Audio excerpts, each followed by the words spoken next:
করুন অ্যাপের bell icon, subscribe করুন স্পিড ARC24, সব সময় থাকুন খবরে।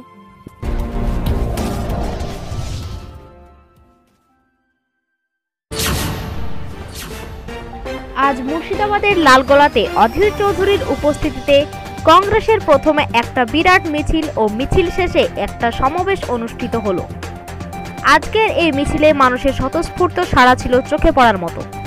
আজকের এই মিছিল লালগোলা ছাগলহাট দীর্ঘ থেকে শুরু হয় এবং লালগোলা লাইব্রেরি মাঠে শেষ হয়। দেশের বিরোধী দলনেতা প্রদেশ কংগ্রেস সভাপতি অধীর চৌধুরীর মিছিল করে প্রায় 5 কিলোমিটার পায়ে হাঁটে এবং লালগোলা লাইব্রেরি মাঠে একটা সভা অনুষ্ঠিত হয়। সভায় মানুষের ভিড় ছিল কানায় কানায়।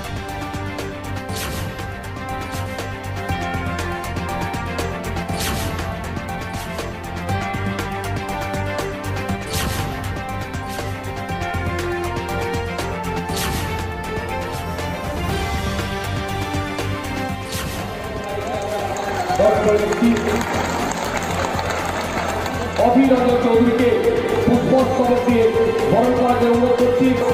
অধীর রঞ্জন চৌধুরী মহাশয়কে পুষ্পস্তবক দিয়ে সবাই অধীর রঞ্জন চৌধুরীকে পুষ্পস্তবকে বরণ করে নেবে লালবাগ মহকুমা কংগ্রেসের লড়াকু নেতা সভাপতি মোর্তুজা হোসেন বকুলকে অনুরোধ করছি। আপনাদেরকে আবারও অনুরোধ করছি, আপনারা প্লিজ একটু বসে পড়ুন। বরণ করে নিচ্ছি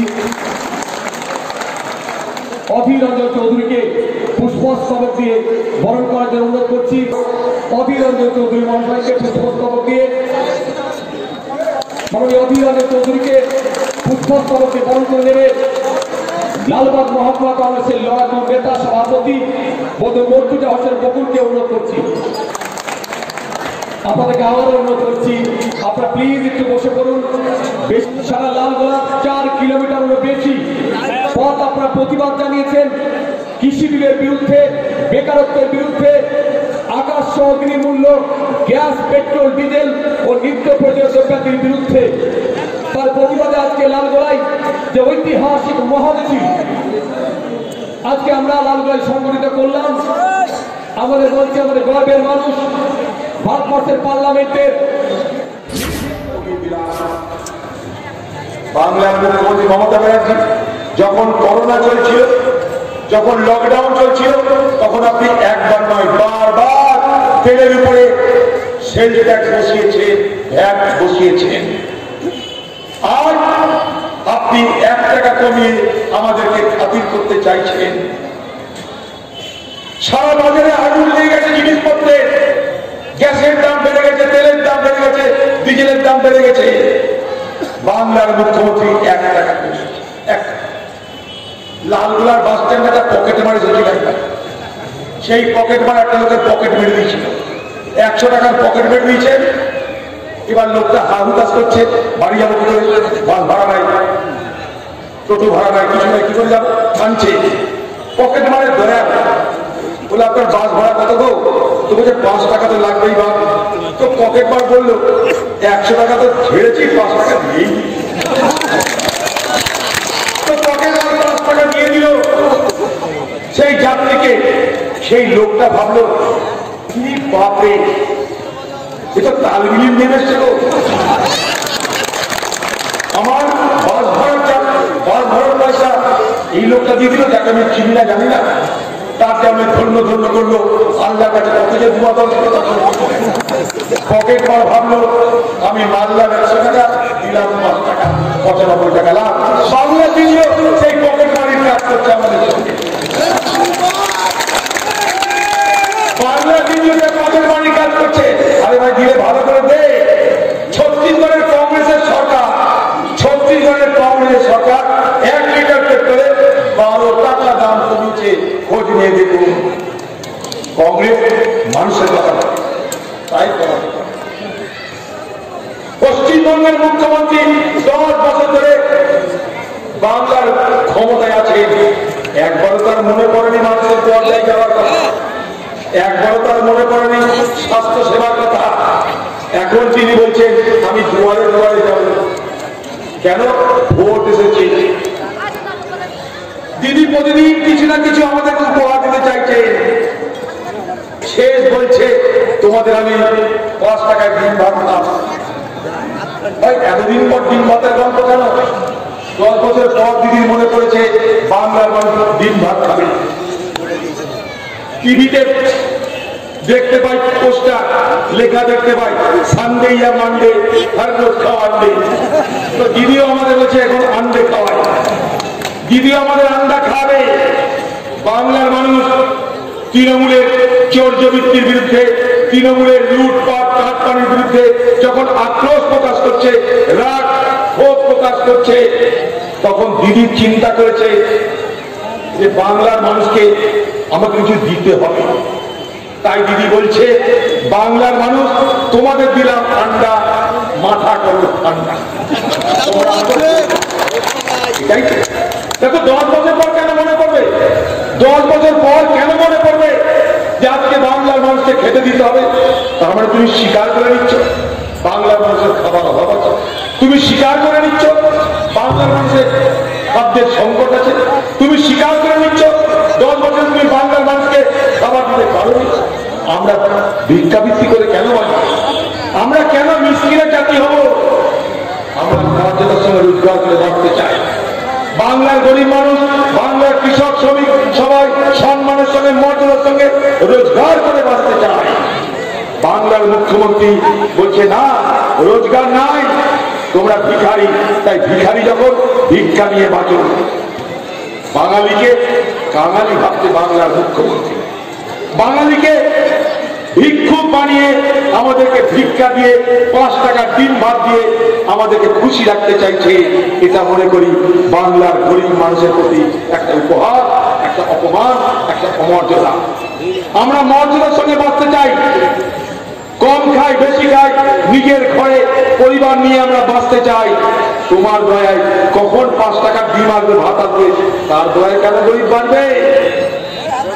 আজকে ছত্তিশগড়ের কংগ্রেস সরকার লকডাউনের পর যখন ভারতবর্ষ জুড়ে অভাব বেড়ে গেল, মানুষের রুটি রুজি থেমে গেল, তখন ছত্তিশগড়ের কংগ্রেস সরকার ঘোষণা করলো যারা গরিব মানুষ, একদম যারা গরিব মানুষ তাদেরকে প্রতি মাসে 5,700 টাকা করে দেওয়া হবে। প্রকল্পের নাম ন্যায় প্রকল্প। এই ন্যায় প্রকল্পের প্রথম চিন্তা করেছিল কে? রাহুল গান্ধী। ছত্তিশগড়ের কংগ্রেস সরকার 5,700 টাকা এই ন্যায় প্রকল্প চালু করল, একদম সমাজের নিচুতলার গরিব মানুষকে বাঁচানোর জন্য। আগামী দিনে কংগ্রেস বাম যখন ক্ষমতায় আসবে, সর্বপ্রথম আমরা ন্যায় প্রকল্প বাংলায় চালু করব। গরিব মানুষকে নগদ টাকা দিয়ে আমরা মানুষের ক্রয় ক্ষমতা বাড়াবো, মানুষের আগামী দিনে বাজার থেকে খরিদ করার ক্ষমতা বাড়াবো। বাজার থেকে মানুষ যত খরিদ করবে তত বাজারে চাহিদা বাড়বে।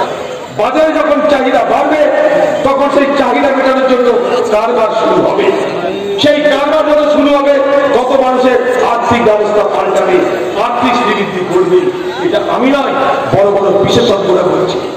তাই সেইটা মেনে আগামী দিনে আমরা সিদ্ধান্ত নিয়েছি, পশ্চিমবঙ্গে ক্ষমতায় আসার পর বাংলার মানুষের জন্য ন্যায় প্রকল্পে আমরা 5,700 টাকা করে বাংলার গরিব মানুষদের জন্য আমরা ডাইরেক্ট ক্যাশ তাদেরকে দেওয়ার ব্যবস্থা করব।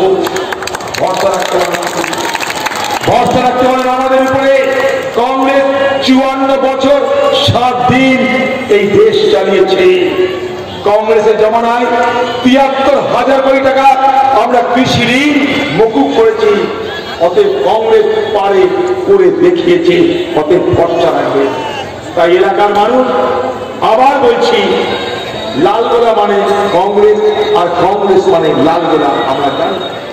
তাই লালগোলাতে হেনা সাহেব আগামী দিনে কি পরিমাণ ভোটে জিতবে তা আপনারা আজকে মিছিলে প্রমাণ করে দিয়েছে। আমি সারা ভারতবর্ষের মানুষকে বলি পার্লামেন্টে যখন যাই অনেকে জিজ্ঞেস করে, দাদা তোমার বাড়ি মুর্শিদাবাদ, দাদা মুর্শিদাবাদে তুমি কি করে যেত? আলা মানুষের ভোটে যেত। তোমাদের ওখানে জাতপাতের রাজনীতি কেমন? তুমি কোন জাতের লোক? আলা আমার জাতের ঠিক, আমি মানুষ জাতির লোক। ব্যাপারটা কি আলাদা কি ব্যাপার শুনবা? ভারতবর্ষে আমি যে কথাটা বলি গর্ব করে শুনে রাখো, ভারতবর্ষে যদি কোন জেলা ধর্মনিরপেক্ষ জেলা হিসাবে উদাহরণ পেশ করতে পারে তার নাম আমার জেলা মুর্শিদাবাদ। যদি বলেন কেন, আমাকে জিজ্ঞেস করেছে কেন এই কথা বলছো দাদা? বিহারিরা, হিন্দুস্তানিরা যারা হিন্দি ভাষায় কথা বলে তারা বাঙালি থেকে দাদা দাদা, তো দাদা তুমি এই কথা কেন বলছো? সেকুলার ডিস্ট্রিক্ট ভারতবর্ষের একটাই। আমি বললাম কেন জানো? এই রাষ্ট্রপতির নাম প্রণব মুখার্জি। প্রণব মুখার্জি জীবনে ভোটে যেতে, আমি তাকে বলেছিলাম আপনাকে ভোটে জিতাবো, চলুন মুর্শিদাবাদ। আসতে চাইছিল না, বলছি বাবা আমি ভোটে যাবো না, আমাকে কেউ ভোট দিবেন আমি যাবো না, আমি হাঁটতে যাবো, আমাদের উপর ভরসা রাখো, আপনি চলুন। যখন আসতে চাইছে না আমি সোনিয়া গান্ধীকে বললাম আপনি প্রণব মুখার্জিকে আমার কাছে ছেড়ে দিন, আমি ভোটে দাঁড় করিয়ে যেতাম। সোনিয়া গান্ধী বলছে উনি তো যেতে পারবেন না, কারণ দিল্লির কাজে ব্যস্ত, দিল্লির কংগ্রেস পার্টির ইস্তেহার লিখবে। আমি বললাম একদিনের জন্য যাবে তাহলেই হবে। প্রণব মুখার্জিকে জোর করে রাজি করিয়েছিলাম, জোর করে রাজি করেছিলাম, উনি আসতে চাইছেন না। ওনাকে সব বড় বড় পণ্ডিতরা জ্ঞান দিচ্ছে আপনাকে যে লোকসভা এলাকায় অধীন নির্বাচনে দাঁড় করাতে চাইছে সেখানে 70% মুসলমান, আপনি যাবেন না প্রণব বাবু, এই বয়সে আর মানুষ খাওয়াবেন না। আমি তখন বলেছিলাম আপনি আমার উপর ভরসা করে চলুন। জীবনে অনেককে ভরসা করেছে, একবার এই মুর্শিদাবাদের হুক্কুকে একবার ভরসা করুন। মুর্শিদাবাদে নিয়ে যেতাম, নিয়ে আসার পর বক্তৃতা দিতাম, সেখানে বলতাম মুর্শিদাবাদের মানুষকে, মুর্শিদাবাদের মানুষ আমি বাইরে থেকে মেহমান নিয়ে এসছি মুর্শিদাবাদ জেলার জন্য, আপনারা মেহমানিকে রক্ষা করবেন, আমার জেলার বদনাম হতে দেবেন না। মুর্শিদাবাদের মানুষ তাকে জেতান। 70% মুসলমান যে লোকসভা কেন্দ্রের ভোটার, সেই লোকসভা কেন্দ্রে জিতছে বাংলার একজন ব্রাহ্মণ সন্তান। ভারতবর্ষে আর কোন জেলায় এই উদাহরণ আছে কি? নাই। তাই আমি বলি যে যাই করো, মুর্শিদাবাদ জেলায় সাম্প্রদায়িক রাজনীতি হবে না, কারণ মুর্শিদাবাদ জেলা ধর্মনিরপেক্ষ জেলা হিসাবে তার প্রমাণ রেখেছে। তাই শুধু মুর্শিদাবাদই নয়, সারা বাংলাকে ধর্মনিরপেক্ষ বাংলায় রূপান্তরিত করার শপথ নিতে হবে। কারণ সাম্প্রদায়িকতা মানে আমার আপনার বিভাজন, সাম্প্রদায়িকতা মানে আমার আপনার তিক্ততা, সাম্প্রদায়িকতা মানে মানুষের মধ্যে সৌহার্দ্যের অভাব, প্রেমের অভাব, ভালোবাসার অভাব। সেই বিভাজন সমাজকে ধ্বংস করে, দেশকে ধ্বংস করে, রাষ্ট্রকে ধ্বংস করে। এ ভারতবর্ষ সবাই মিলে করেছে, এ ভারতবর্ষ হিন্দু করেছে, মুসলমান করেছে, সবাই মিলে আমরা এই ভারতবর্ষ করেছি। তাই ভারতবর্ষ একা হিন্দুর নয়, ভারতবর্ষ একা মুসলমানের নয়, কিন্তু ভারতবর্ষ সকলের। তাই এই সকলের ভারতবর্ষকে রক্ষা করবে কে? ভারতের জাতীয় কংগ্রেস। যতদিন কংগ্রেস ক্ষমতায় ভারতবর্ষের ধর্মনিরপেক্ষতা বজায় থাকে। কংগ্রেস দুর্বল, সাম্প্রদায়িকতা প্রবল। কংগ্রেস প্রবল, সাম্প্রদায়িকতা দুর্বল, এটাই তো ইতিহাস ভারতবর্ষে। তা সেই কংগ্রেসকে বাঁচিয়ে রাখলে ভারতবর্ষে সব ধর্ম নিরপেক্ষতাকে বাঁচিয়ে রাখার সামিল হবে।